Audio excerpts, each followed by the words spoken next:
ഈശോ മിശിഹായ്ക്ക് സ്തുതിയായിരിക്കട്ടെ. മത്തായിയുടെ വിശുദ്ധ സുവിശേഷം 23 അധ്യായം.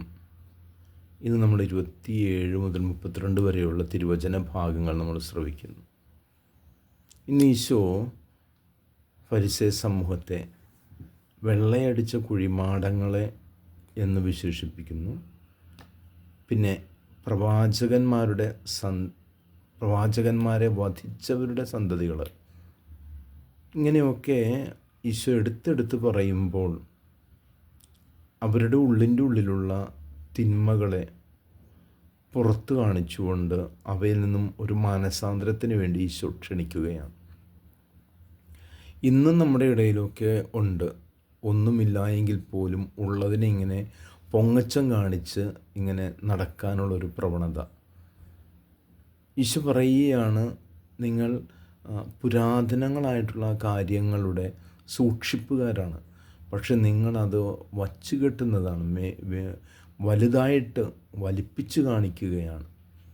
പക്ഷെ നമ്മുടെ ജീവിതത്തിൽ ഏറ്റവും അത്യാവശ്യമായിട്ടുള്ള ഈശോ എല്ലാവരെയും ഒരേപോലെ മാനസാന്തരത്തിലേക്ക്, സ്വർഗരാജ്യത്തിലേക്ക്, അതിൻ്റെ പ്രവേശനത്തിനായി ക്ഷണിക്കുമ്പോൾ ഇന്ന് വിശുദ്ധ മോനിക്ക പുണ്യവതിയുടെ തിരുനാൾ ആഘോഷത്തിലേക്ക് നമ്മെ സഭമാതാവ് ക്ഷണിക്കുന്നു.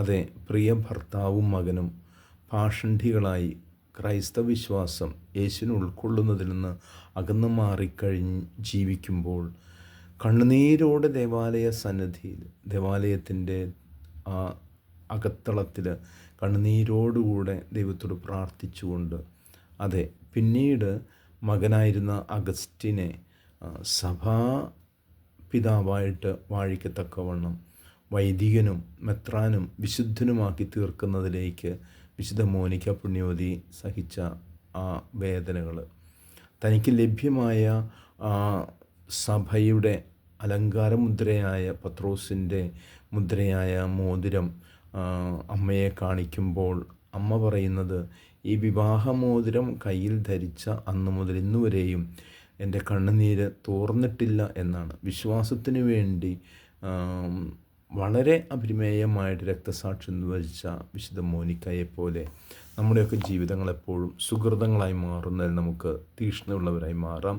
ദൈവം നമ്മളെ അനുഗ്രഹിക്കട്ടെ. ആമേൻ.